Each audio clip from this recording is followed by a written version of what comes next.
오늘 본문을 통해서는 우리 그리스도인들이 본받지 말아야 될 세상의 풍조, 그리고 받아들여서는 안 되는 세상의 그런 생각들, 그런 문화들, 그런 것들을 발견하게 됩니다. 첫 번째로 보면은 그 우상의 허망함을 알게 되는데, 25절에 보면 24절부터 읽겠습니다. 즉 데메드리오라 하는 어떤 은장색이 은으로 아데미의 신상 모양을 만들어 직공들에게 적지 않은 벌이를 하게 하더니, 그가 그 직공들과 그러한 영업하는 자들을 모아 이르되, 여러분도 알거니와 우리의 풍족한 생활이 이 생업에 있는데 라고 말씀하고 있습니다. 기독교가 세상으로부터 반대를 받고 핍박받는 위치에 놓이는 이유가 여기에 있습니다. 무엇이냐면 세상의 가치를 부정하기 때문이죠. 이곳서 이 난동이 일어난 사건이 그 이유가 무엇이었습니까? 바울이 가르치는 복음이 세상의 우상의 헛됨을 고발했기 때문에 이것을 통해서 생업을 삼던 사람들이 위협을 느끼게 되었기 때문에 이런 큰 소동이 일어나게 된 것입니다. 그래서 항상 기독교가 세상에 반대를 받는 이유가 바로 이 대목에 있다라는 것을 알게 됩니다. 항상 세상의 것을, 세상의 사고방식을 부정하고 세상의 가치를 부정하기 때문이죠. 그러나 이 대목에서 우리는 좀 더 현실적인 생활에 있는 영역을 우리가 적용해 볼 필요가 있습니다. 세상이 하는 일은 무엇이냐면 끊임없이 소비할 수 있는 컨텐츠를 만들어낸다라는 것을 우리가 유념할 필요가 있습니다.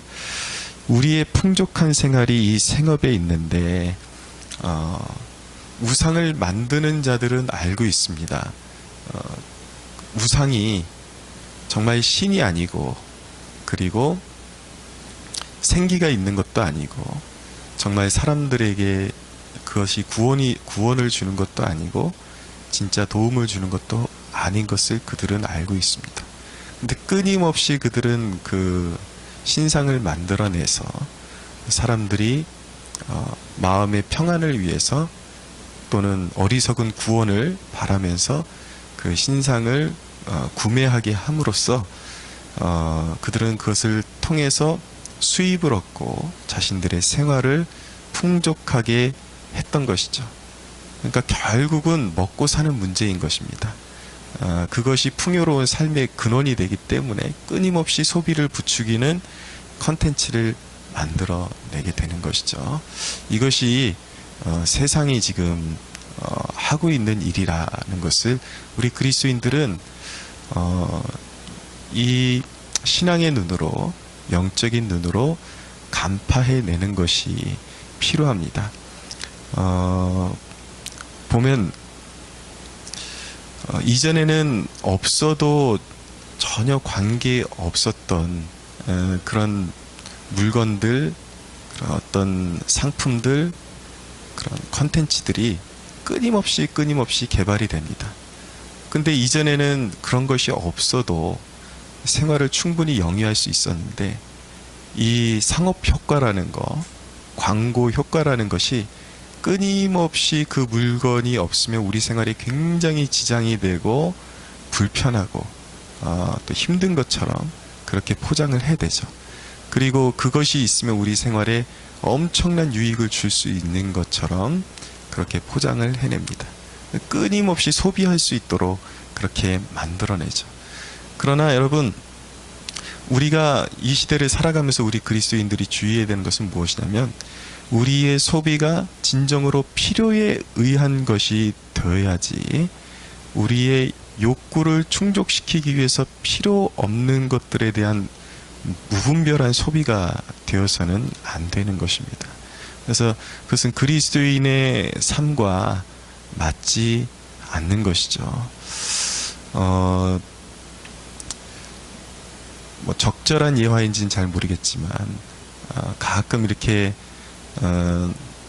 이제 쇼핑을 하러 이렇게 백화점이나 마트에 가보면 이 상품들의 진화가 장난이 아니게 빠르다라는 것을 알게 됩니다. 뭐 예를 들어서 이전에 한 뭐 3, 40만 원이면 충분히 구매할 수 있었던 뭐 전기밥솥이 그 이전에 또 밥이 다 잘 됐는데 거기다 무슨 기능을 막 추가함으로써 밥만 잘 되면 될 것 같은데 끊임없이 어떤 기능을 거기다 추가시켜서 최근에는 보니까 밥솥 하나에 거의 그 저가가, 물론 지금도 아주 저가는 그런 비슷한 가격대가 있는데 거의 뭐 100만 원대를 호가하고 넘는 그런 제품들이 이제 그 이전에 비해서 가격대가 한 2배는 뛴 것 같다라는 생각이 듭니다. 물론 시대가 이제 세월이 변해서 그런 것도 있지만 세상은 끊임없이 아주 짧은 찰나에도 무언가를 계속 이렇게 기능을 얹고, 사실은 그렇게 그다지 필요한 기능이 아닌데 얹으면서 계속해서 이제 가격대를 계속해서 올린다라는 것을 알게 되죠. 근데 그것이 이전에는 전혀 없어도 불편하지 않았는데 마치 그것이 없으면 밥이 안 되는 양, 그렇게 소비 욕구를 그렇게 부추기는 시대가 되었다라는 것입니다. 근데 말씀드리고 싶은 건 이거예요. 저는 뭐 어떤 금욕주의를 추구하는 그런 목회자가 아닙니다. 필요한 것은 제값 주고 또 물건 될 만한 쓸만한 것을 사야 한다고 생각을 합니다. 특별히 뭐 이 부분은 진리라기보다도 제 신앙의 가치관인데, 신앙에서 형성된 가치관인데, 필요한 물건을 물건다운 것을 사지 못하고 일부러 신앙이란 이름으로 어떤 청렴해 보이기 위해서 저는 일부러 막 뭐 구멍난 옷을 입고 다니고 이런 것들 좀 굉장히 저는 이질적이고, 때로는 그것들이 지나칠 때에는 역겹기까지 하기도 합니다. 그런 가식적인 그 청렴의 모습이 결코 그리스도인의 모습이라고 할 수 있는가? 저는 그 부분에 대해서는 회의적입니다. 분명히 정말 필요로 판단되는 부분에 있어서는 정말 가치 있는 물건을 사는 것이 맞다라고 생각을 합니다. 그러나 품위 유지라는 명분 아래, 아니면 이것이 무슨 건강에 굉장히 탁월하다라는, 그런 현대인들이 건강에 너무 관심이 많으니까 그런 명분 아래 분명히 필요하지 않았는데 그런 어떤 광고 효과나 이런 것들에 그냥 맹목적으로 따라가면서 어떤 소비하는 그런 문화는 우리 그리스도인들의 삶 가운데 맞지 않다. 우리 그리스도인들은 분명히 자유가 있습니다. 필요한 것들은 구매를 해야죠. 필요한 것들은 살 수 있어야 되는데, 말씀드리는 건 무엇이냐면 우리 그리스도인들은 세상에서 영적인 자유를 가지고 선택할 수 있는 자유가 있지만, 우리 그리스도인들의 아름다움은 절제를 통해서 그 아름다움이 빛난다라는 것, 절제를 통해서 그 자유, 우리가 누리는 자유가 빛난다라는 것, 그것을 잊지 말고 오히려 우리가 소비할 때에 세상이 원하는 대로 그들의 배를 채워주고 세상이 원하는 대로 따라가는 것이 아니라 정말 우리는 우리의 물질을 사용할 때에 어떻게 하면 하나님을 기쁘시게 해드릴 수 있을까? 필요한 부분은 나를 위해서도 사용할 수 있지만 필요 없는 부분들에 대해서 습관적으로 소비하는 습관을 들이기보다는 우리가 가진 것들을 아름답게 플로잉, 그러니까 흘려보내는 그러한 것이 정말 필요로 하고 하나님 나라를 확장시켜 나가는 일에 도움이 되는 일이 무엇일까를 생각하고 우리의 물질을, 하나님께서 주신 분복을 흘려보내는 것이 정말 하나님께 기쁨이 되고 그것이 이 땅을 살아가는 우리 그리스도인들의 이유라는 것을 깨닫고, 우리가 이 아침에 다시 한번 우리의 소비 문화, 내가 돈을 사용하는 그 습관은 올바른가, 세상의 우상 문화에 젖어서 그것이 없으면 행복하지 않을 것 같은 그러한 착각에 자꾸 빠져가지고 세상이 부추기는 대로 돈을 쓰고 있지는 않은가 한번 점검해보는 이 아침이 되기를 소원합니다. 또 한 가지 우리가 경계해야 될 세상의 풍조는 무엇이냐면 생각하지 않고 세상이 부추기는 그런 일들을 따라가는 것입니다. 비슷한 맥락이지만 32절에 보면은 자 소동이 일어났는데 사람들이 외쳐 어떤 이는 이런 말을 어떤 이는 저런 말을 하니 모인 무리가 분란하여 태반이나 어찌하여 모였는지 알지 못하더라. 34절에 보니까 그들은 그가 유대인인 줄 알고 다 한 소리로 외쳐 이르되 그다 에베소 사람의 아데미여 하기를 2시간이나 하더니 이 복음 전도를 통해서 소동이 일어났는데 결국은 엄청난 무리가 그 은장색 데메드리오의 선동에 의해서 모여서 시위를 하고 있지만 태반이나 어찌해서 모였는지도 모르고 있다.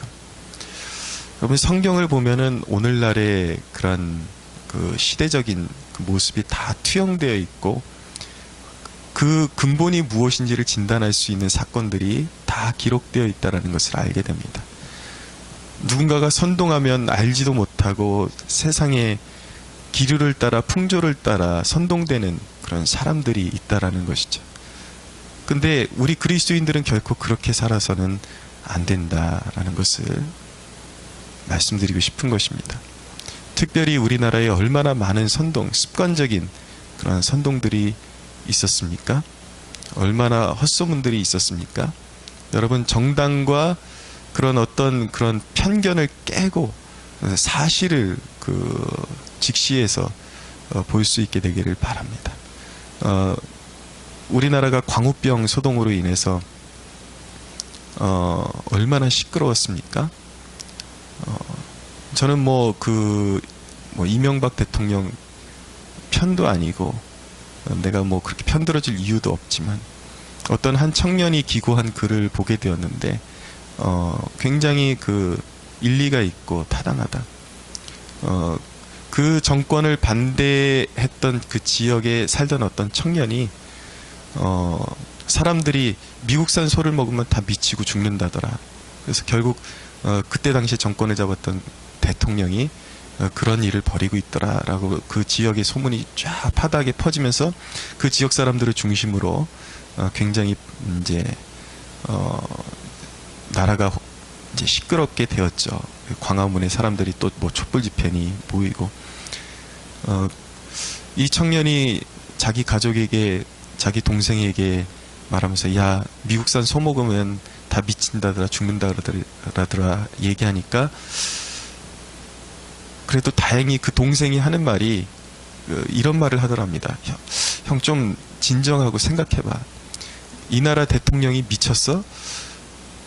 자기 인생 망치면 어떻게 하려고 국민을 죽으라고 미친 소를 수입해다가 먹이는 대통령이 이 시대에 존재한다는 게 말이 돼? 다시 한번 생각해봐 그랬더니 생각해보니까 동생 말이 맞더라는 거예요. 자기가 뭐 때문에 이렇게 광분하고 있고 논리가 안 되는 이 시대에 미국산 소를 먹으면 다 미치고 죽는다라는 이 논리가 이 소문이 진실일 수가 없다라는 것을 조금만 생각해 보니까 알게 되더라는 것이죠. 우리나라에 지금 얼마나 이 소동이 끊이지를 않습니까? 선동에 의해서 광우병이니 여러 가지가 있었습니다. 제가 말하지 않아도 4대강 하면 다 나라가 쑥밭이 될 것처럼 그렇게 이야기하고 그렇게 소문을 냈지만 오늘날 4대강을 따라서 자전거 도로가 거의 고속도로만큼 나 있습니다. 얼마나 사람들이 그 4대강 주위로 나 있는 자전거 도로를 잘 이용하고 그동안 홍수 한번 나지 않았는데 마치 4대강 사업이 이루어지면 홍수가 빗발치고 나라가 망할 것처럼 그렇게 사람들이 선동이 되었었죠. 얼마나 많은 젊은이들이 그렇게 선동당하고 살아갑니까? 특별히 우리 그리스도인들이 조심해야 되는 것은 어떤 사안을 분별할 때 분명히 우리 그리스도인들이 영적으로 분별하는 사람들이 맞습니다. 영적인 촉감이 살아있어야 되는 것이죠. 그래서 기도하고 해야 되지만 우리가 조심해야 되는 말이 무엇이냐면 나는 영적으로 다 분별할 수 있어 라는 말, 영감으로 다 분별할 수 있어 라는 말, 이건 굉장히 조심스럽게 적용해야 된다는 것을 기억할 필요가 있습니다. 이런 말씀을 드리는 이유는 마치 어떤 굉장한 어떤 영적으로 자신들이 어떤 특별한 그런 은사를 가지고 있거나 이러면 시대를 잘 분별할 수 있을 것처럼 그렇게 착각하는 사람들이 있습니다. 그러나 제가 교제를 직접적으로 나눴던 교회는 정말 은사가 탁월하고 그리고 은사주의적인 그런 교회도 있었습니다. 그들이 하는 일은 바로바로 방언하고 바로 통변해주고 그런 일들을 하는 교회예요. 예언을 선포하고. 그러나 시대가 이렇게 될 때에 영적으로 안다 그러지만 결국 온 나라가 이렇게 뒤집어지도록 결국은 이 나라에서 일어나는 일에 그 중심에 있는 일들을 전혀 분별하지 못하고 영적으로 안다고 하지만 결국은 세상의 풍조를 따라가는 사람들도 많이 있다라는 것을 깨달아야 되는 것입니다. 근데 그들이 하는 실수를 나는 하지 않을 것이다 라는 착각을 버려야 되는 거예요. 그냥 직감으로 판단하는 습관, 영적이라는 그 말을 오해해서는 안 되는 것입니다. 항상 상황을 분석하고 이성을 사용하고 실체가 무엇인지 조사하고 이런 과정을 제외한 채 그냥 직감으로 나는 알 수 있어, 이 말 굉장히 조심해야 되는 말인 것입니다. 시대를 분별하고 왜 이 세대가 이렇게 분별 없이 소동에, 난리와 소동에 딸려 들어가는지 그것을 깨닫고, 특별히 그 보수를 자청하는 사람들, 저도 보수 쪽에 속하기 때문에 말씀드리는 것입니다. 그냥 나는 내가 판단하는 것은 다 옳아, 아닐 수 있다라는 것. 무조건 사람들이 말하는 대로 휩쓸리지 말고 나는 영적으로 다 느낄 수 있어. 이런 것도 다 영적인 오만함에서 나오는 착각이라는 거. 우리는 물론 영적으로 세상을 판단해야 되지만 그 영적으로 판단한다라는 것은 하나님의 말씀을 분별하고 그것을 지각으로 분석하고 그것을 통해서 세상을 바라보고 또 자료도 참고하고 이런 생각하고 이성적으로 판단하는 그 과정까지 다 포함하는 것이 영적이라는 것을 결코 한순간도 잊어버리는 실수를 범해서는 안 되는 것입니다. 마지막으로 한 가지 말씀드리고 정리하겠습니다. 35절에 보면 서기장이 나오는데 이 로마에 속한 관리죠. 근데 이 사람이 이제 이 무리를 진정시킵니다. 이 사람의 판단하는 모습을 보면은 감정적이지 않고 굉장히 법의 정신을 잘 살려서 이 상황을 진단하고 이렇게 잘 진정시킨다라는 것을 볼 수가 있습니다. 35절에 보면 서기장이 무리를 진정시키고 이르되 에베소 사람들아, 에베소시가 큰 아데미와 제우스에게서 내려온 우상의 신전지기가 된 줄을 누가 알지 못하겠느냐.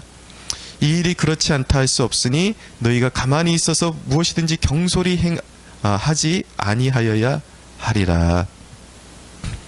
39절입니다. 만일 그 외에 무엇을 원하면 정식으로 민회에서 결정할지라. 오늘 아무 까닭도 없는 이 일에 우리가 소요 사건으로 책망받을 위험이 있고 우리는 이 불법 집회에 관하여 보고할 자료가 없다 하고. 자, 이 사람이 편을 들면 누굴 편을 들어줄 것 같습니까? 바울의 편을 들어줄 것 같습니까? 결코 그렇지 않죠. 세상 그 은장색의 우상을 섬기는 사람들을 편을 들어주는 것이 더 이 사람한테는 득이 많을 것이고, 또 팔은 안으로 굽는다고 믿지도 않는 사람이 그런 판단을 하는 것이 맞겠지만 이 서기장은 굉장히 나름대로 균형이 잡혀있는 사람이다라는 것을 알게 됩니다.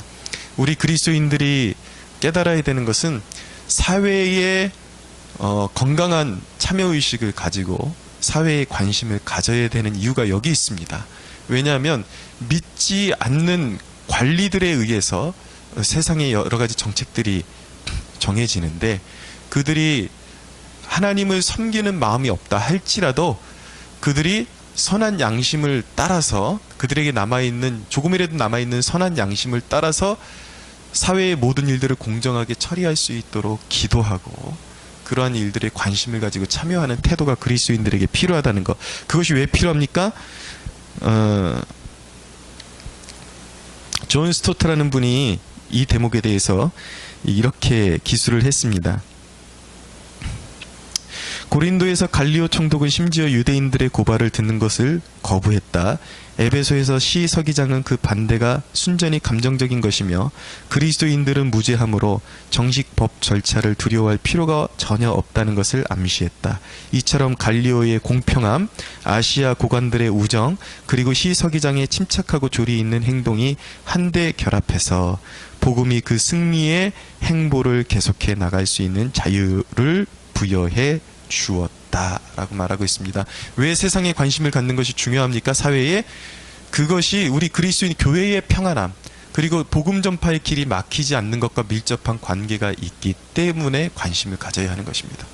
그러므로 우리 그리스도인들은 사회에 건강한 참여의식을 가지고 특별히 디모데전서 2장 1절에서 2절에 있는 말씀처럼 늘 관직에 있는 사람들을 위해서 기도하고 그들이 올바른 판단을 내릴 수 있도록 기도하고 또 관직에 있는 사람들이 지나치게 썩었다면 하나님의 공의가 이 땅 가운데 흐를 수 있도록 기도해야 하는 것이고 그리고 그들이 공평한 판단을 내려서 복음 전파에 걸림이 되지 않도록 우리 그리스도인들은 끊임없이 기도하며 선거할 때에 특별히 기독교적인 가치관 이 말씀만 드리게 이제 정리합니다.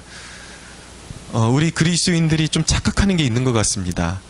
우리가 세상의 그 관리를 뽑을 때 정치인들을 뽑는 것은요 목회자를 뽑는 것이 아니라 정치인을 뽑는 것입니다. 그래서 우리 기독교적인 가치관과 10개, 예를 들어서 기독교적인 가치관이 10개가 있다면 10개를 다 만족시킬 수가 없는 거예요. 그들은 믿는 자들이 아니기 때문에. 근데 개 중에 우리 그리스도인들 보면 마치 성직자를 뽑는 것처럼 정치인을 선별하려는 사람들이 있습니다. 개 중 예를 들어서 10개의 항목이 있다면 7개, 8개 정도 기독교인들의 가치관과 맞춰서 나갈 수 있으면 정말 훌륭한 것입니다. 그러니까 우리가 기도할 때 정말 하나님을 경외하는 올바른 정치인이 나오게 해달라고 기도할 수 있어야 되고 첫째는 그러나 우리가 뽑는 사람들은 성직자가 아니라는 거예요. 그래서 어떻게 해서든 어지간하면 그들이 하나님의 뜻에 걸림이 되지 않는 정책을 할 수 있도록 기도하면서 가장 그 일에 가까운 사람을 뽑는 것이지 성직자를 뽑는 것이 아니다 라는 것을 기억하면서 슬기롭게 왜냐하면 이 말씀을 드리는 이유가 그런 태도 때문에 늘 이 갈라집니다. 맨날 이 자기네 편끼리 싸우고 결국은 표를 다 내주고 이런 일들이 계속 반복이 되니까 우리 그리스도인들이 사회에 참여하는 지혜를 배워서 하나님의 뜻이 사회에 잘 실현될 수 있도록 그렇게 깨어서 하나님의 의를 추구하는 백성들이 되시기를 예수님의 이름으로 축원합니다.